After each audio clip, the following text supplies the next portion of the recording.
Assalamualaikum warahmatullahi wabarakatuh. Waalaikumsalam. Jumpa lagi wabarakatuh. di Saung Kelakar.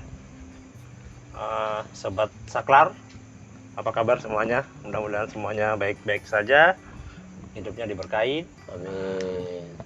Seperti biasa, ngobrol-ngobrol malam-malam yang suka dapat ide, dapat pertanyaan di ini. Ada kanan kiri saya, ada Mang Asep. Assalamualaikum Mang Asep. Sehat Asep? Waalaikumsalam. Sehat. Sehat lah ya. Gimana ininya? Rumputnya gimana rumput? Rumput hijau. Rumput hijau. Iya, rumput hijau. Belum ada yang kuning Iya. ini. Ada Ustaz Asari, gimana? Alhamdulillah. Asari, Alhamdulillah. sehat-sehat selalu. Sehat. Gimana? Om Rikon gimana Om Rikon? Omikron, alhamdulillah makin sehat Omikronnya. Aduh, Om Rikon ini. Omikronnya makin sehat. Kapan berakhir ya Bang? Nah, katanya sih Februari ya, kata itu. Februari. Jadi pemerintah udah prediksi Februari kelar. Kok bisa gitu ya? Kalau stripping berarti lanjut ya. Lanjut. Berarti mudik bisa lah. Mudik bisa gitu. Cerita-cerita nih, kemarin ada selenting muncul pertanyaan-pertanyaan biasa. Jadi dulu pernah di satu waktu saya pulang itu bawa rezeki lah, ada sedikit uang, saya kasih istri saya. Nah, malamnya tuh, paginya mau belanja, ya ini uang buat belanja lah, uang ada rezeki lah gitu. Pagi-paginya ditanya, Pak Ustadz, ini uang apa? Ya uang dari inilah, kerjaan lah, job dan lain-lain, pokoknya memang ada job waktu itu. Uang bener nggak ini? Jangan-jangan uang nggak bener, uang dengan hasil yang tidak halal, yang jalurnya yang nggak berkah, karena memang istri saya salah satu orang yang ketat dengan kayak gitu. Jadi nggak mau tuh. Kritis ya. Kritis, takutnya ini itu Ya. macam-macam.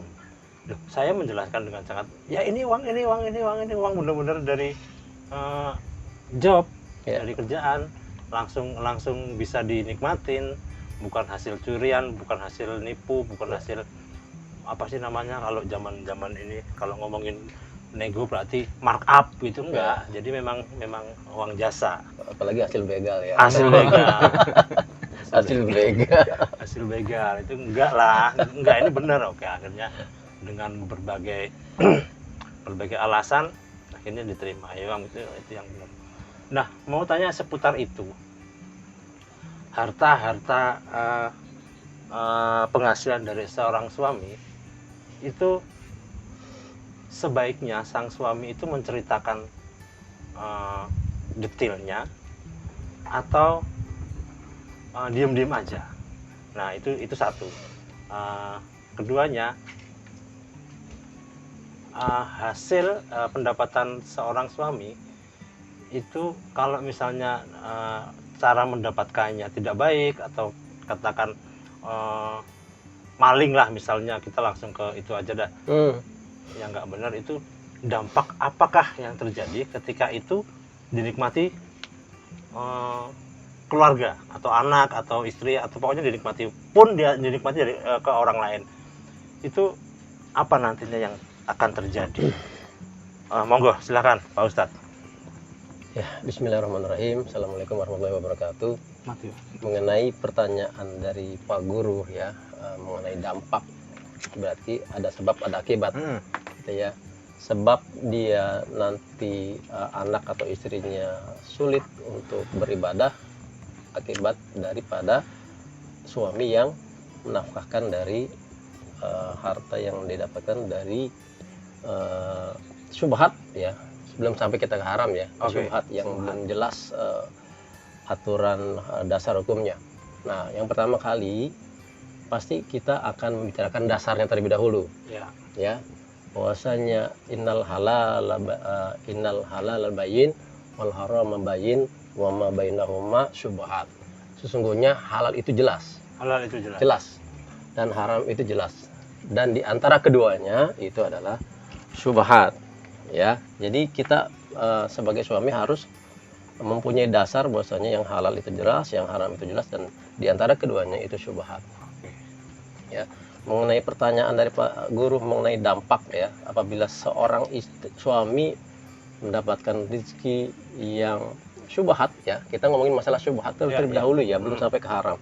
Yang syubhat yang mungkin dia dapatkan mungkin ya di dalam pulang perjalanan dia nemu duit di jalan segepok atau berapa gitu ya, ini syubhat.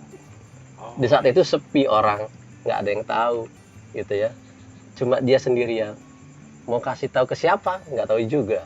Ini syubhat. Nah, ini dampaknya nanti akan berpengaruh ke anak kalau nafkahkan untuk anak dan istrinya ya. Kita mengambil kisah di mana ada orang tua yang di saat istrinya itu sedang hamil ya, sedang hamil karena zaman dahulu biasa mencuci pakaian di sungai. Akhirnya mengalir di dalam air yang mengalir itu ada apel yang sudah memerah lagi gitu, yang sudah matang gitu ya. Karena dia melihat ini diambil, dia makan buah apel itu. Habis itu dia lupa, oh ya ini makanan yang kita tidak tahu ini punya siapa. Akhirnya ibu ini menelusuri ya, jalan, ketemulah suatu kebun apel. Ditemuin sama yang punya kebun apelnya, meminta maaf agar menghalalkan apa yang sudah dimakan. Ya, karena dia makan tanpa seizin dari yang punya, walaupun apel itu sudah jauh berapa kilometer ya dari kebunnya. Karena itu syubhat, dia minta supaya dihalalkan.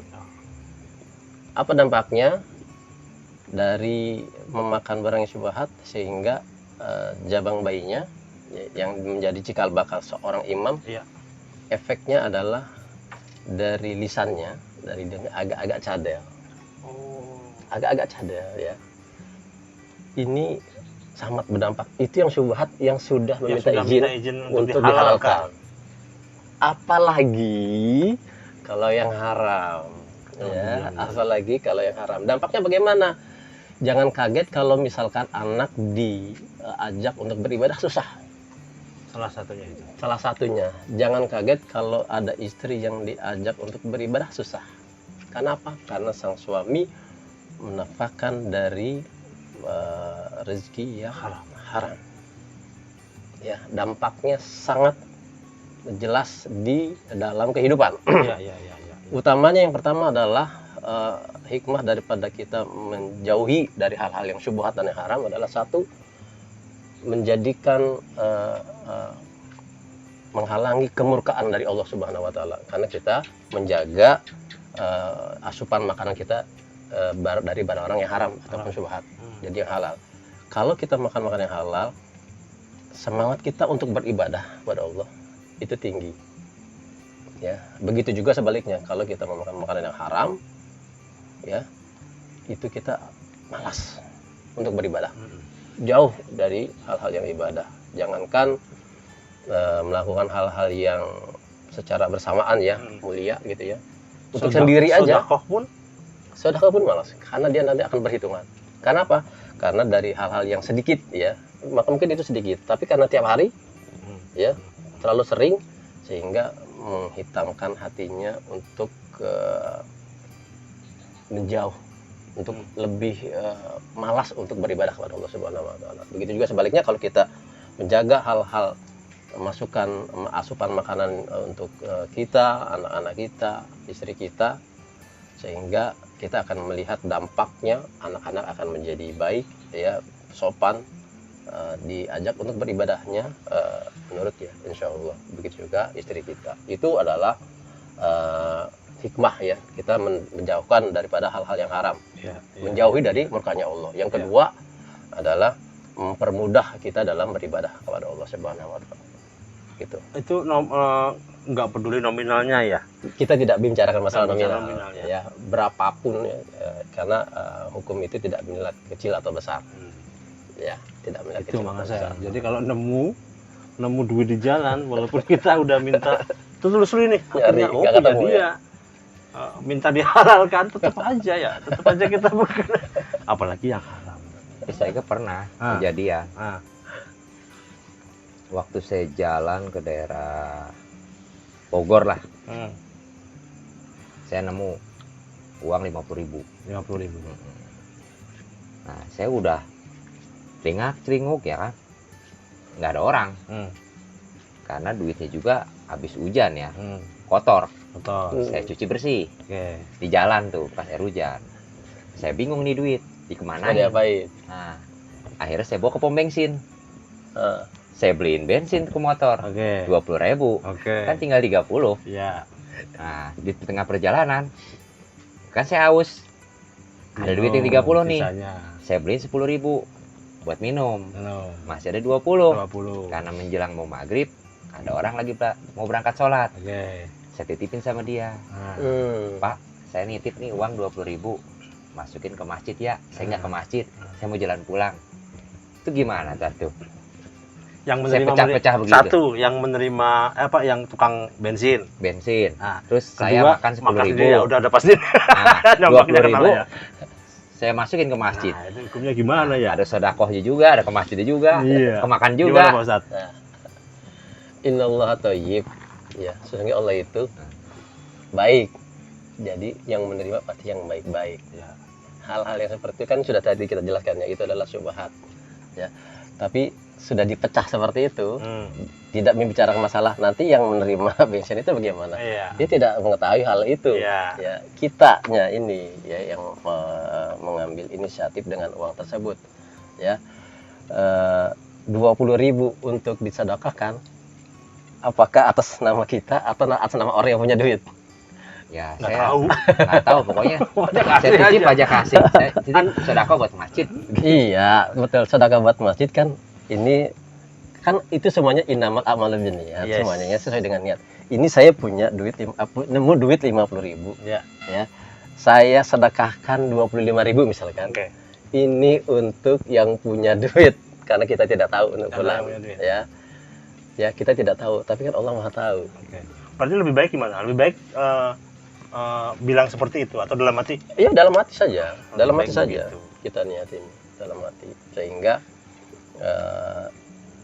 uang yang sudah kita sedekahkan tanpa dia sadari ya mungkin dia hilang atau 50.000 itu jangan-jangan uang yang sangat dibutuhkan sama dia kan kita nggak tahu. Jangan-jangan uang dia sendiri.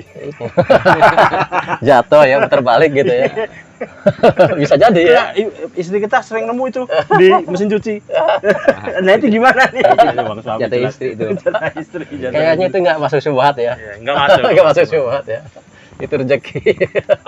Apa yang dilakukan ya ketika semua itu akhirnya kita sadar, sang penemu atau sang yang melakukan hal ini akhirnya sadar ya ini sebenarnya enggak nih harusnya nih, apa yang dilakukan?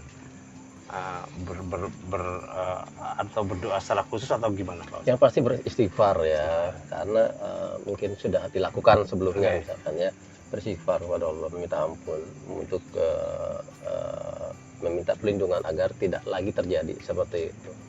Yang kedua, jika mengetahui misalkan yang tadi menemu uang ternyata tetangga kita yang kehilangan uangnya, jangan pura-pura nggak tahu lah. Hai, Padahal uangnya padahal uangnya juga udah hilang gitu ya, maksudnya udah habis gitu ya. Kasihan, bisa jadi uang itu sangat dibutuhkan untuk kebutuhan keluarganya, anaknya, bukan lagi sakit ya. Jadi tingkat keimanan kita diuji kembali ketika kita melihat rezeki yang kita lihat tapi belum tentu bukan untuk kita. Ya.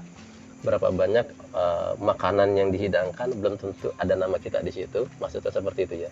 Karena itu bukan rezeki buat kita. Iya. Ya, begitu juga dengan hal-hal yang seperti ini, syubhat ya. Kita bicarakan masalah syubhat terlebih Iya, dahulu ya. iya. Apalagi demi haram lebih jelas, Jelas. aturannya. Yang syubhat saja sampai ulama, para imam semuanya itu sangat menjauhi hal-hal yang syubhat. Agar apa? Agar mereka menjaga keimanan, keibadahan dia kepada Allah. gitu ya. Jangankan mereka membicarakan masalah yang haram, yang syubhat aja mereka jauhi. Ya. Kenapa? Karena dia ingin menjaga ibadahnya. Jadi bagaimana tingkat keimanan kita diuji di situ ketika kita melakukan hal tersebut? Ya Allah, harus kita bicarakan sama orangnya. Kalau memang misalkan selama seminggu tidak ada juga, infakkan saja ke dalam masjid. Nawaitunya ke orang yang punya. Iya, bukan buat kita, ya. Nawaitunya bukan buat kita, tapi untuk orang yang punya. Pun kalau misalnya diberikan makanan ya. Ya, bisa. Saya nemu nih, Ya. 100.000 dibeliin makanan, tapi buat orang lain misalnya. Orang lain berarti memang lebih baik diniatkan sedekahkan atau tapi diniatin buat yang punya yang uang. punya. Gitu.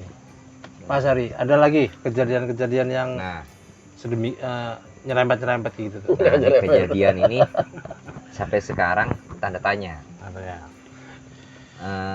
Kayak istri saya pernah bilang, kalau ada uang di jalan jangan dipungut katanya, jangan diambil. Kan saya tanya, kenapa emang nggak boleh diambil? Kan sayang kalau nggak diambil kan, kita diambil orang kan, gitu. Main dulu Nah, aja.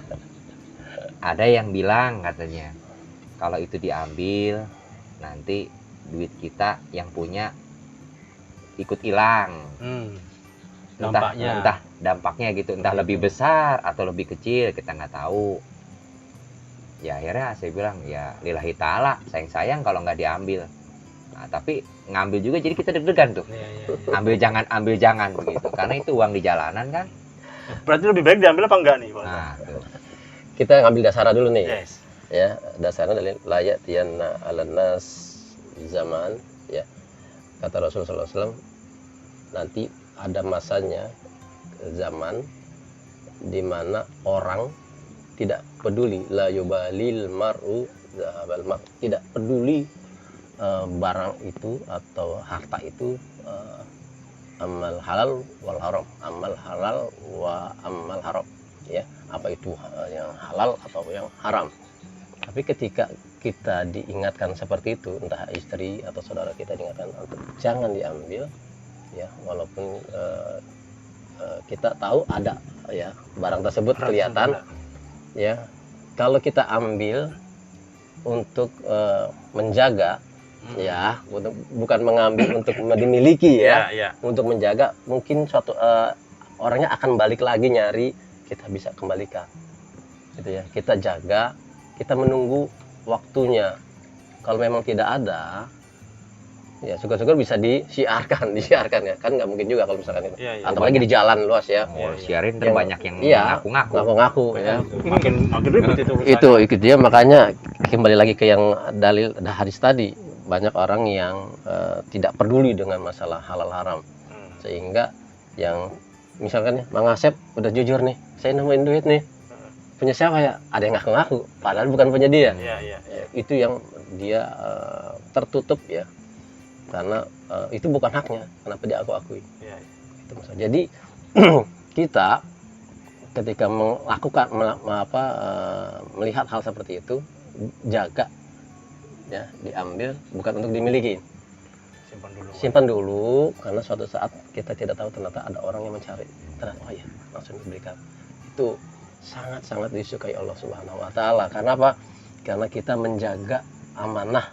Itu salah satu amanah, ya. Allah menguji kita dengan barang syubhat yang bukan punya kita, tapi kita jaga. Tapi ternyata ada orang, kita kembalikan, orang itu sangat senang sekali karena rezekinya masih ada, itu ya, barangnya. Sehingga orang itu senang, bisa jadi, ya. Yang umumnya kan memberikan hadiah, apapun namanya. Tapi kalau kita menawaitunya adalah dengan lillahi ta'ala, Allah yang akan ganti. Lebih dari itu. Gitu, ya. Berarti memang apa ya, bisa dibilang itu basicnya adab, ya. Basicnya adalah balik lagi ke adab, juga. Kita balik lagi ke adab juga. Ke part yang berapa ya, Mas? Adab, ya. Iya.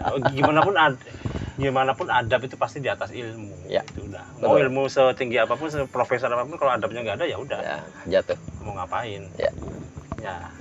Gimana? Ada pertanyaan lagi? Nah, kalau hasil dari kita usaha nih, tapi memang keahlian kita misalkan jadi calo. Wah.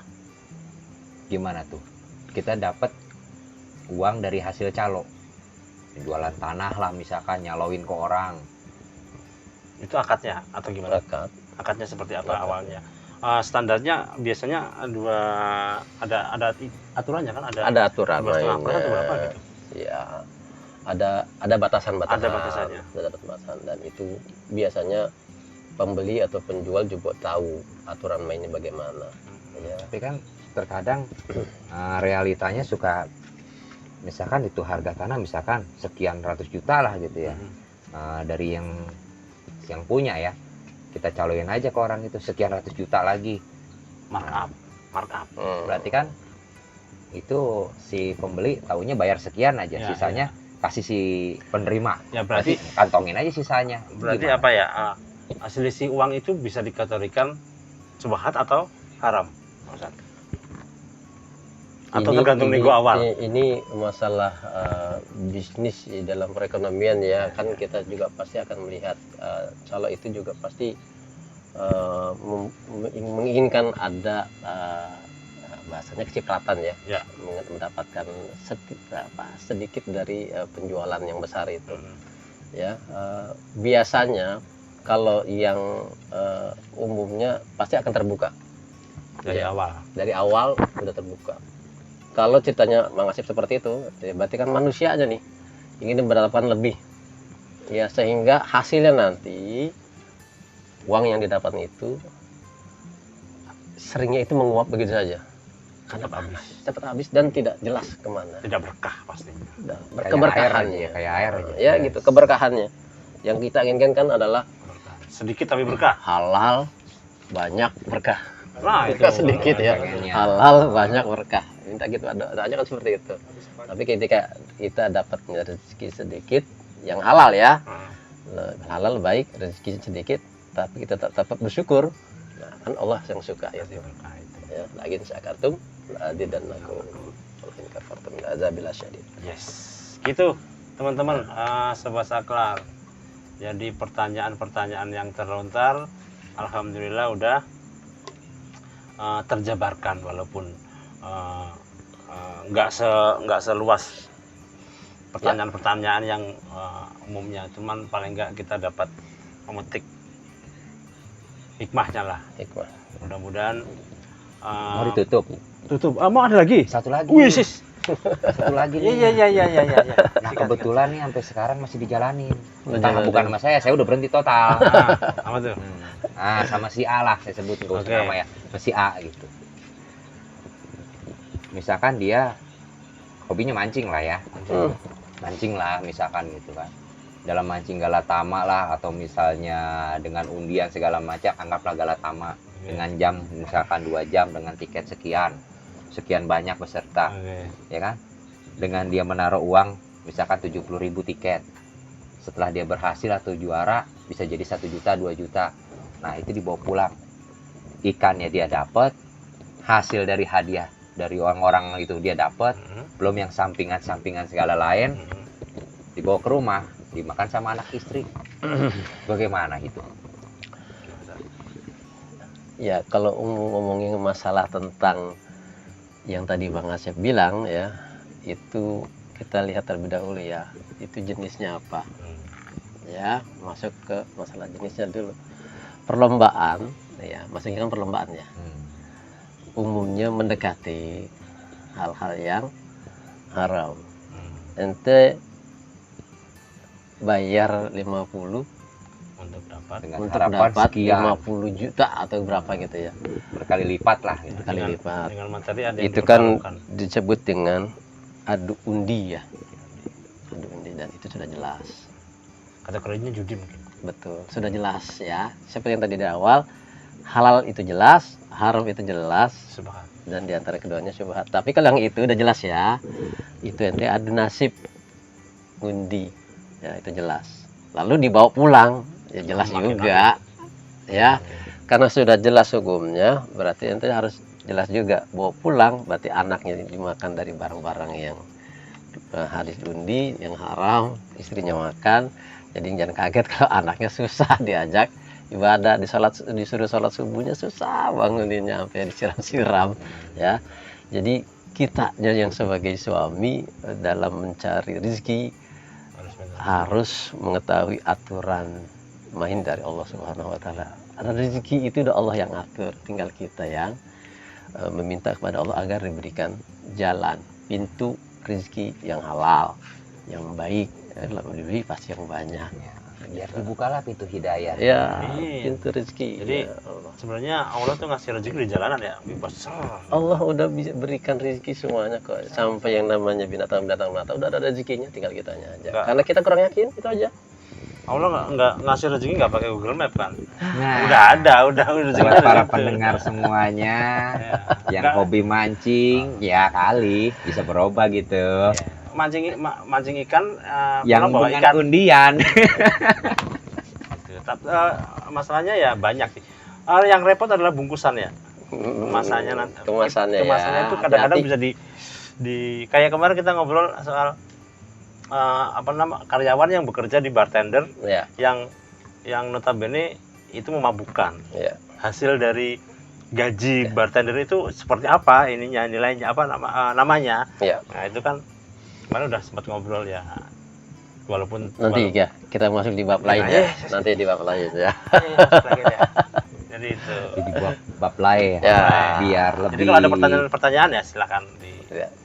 dicatat lah. Oke. Aman lah ya. Oke. Nanti kita ngobrol lagi di lain waktu. Gitu, sahabat saklar. Saya rasa cukup pertanyaan-pertanyaan yang meliputi halal dan haramnya pendapatan sang suami itu untuk disalurkan dinafkahkan ke anak dan istrinya itu harus paham lah part-partnya, harus tahu bahwa ini subhat, ini Ya. jangan sampai haram dah. Kesubuhatnya dulu aja dah dipelajari. Kalau haramnya udah pasti Udah jelas. udah jelas. Gitu teman-teman ya. Mudah-mudahan ini jadi berkah. Jawaban-jawaban dari Pak Ustadz kita bisa Amin. jadikan pelajaran, Amin. jadi diterapkan dalam kehidupan dan menjadi sebuah keberkahan dari Allah Subhanahu wa taala. Ya. Saya rasa cukup. Ya, kita tutup.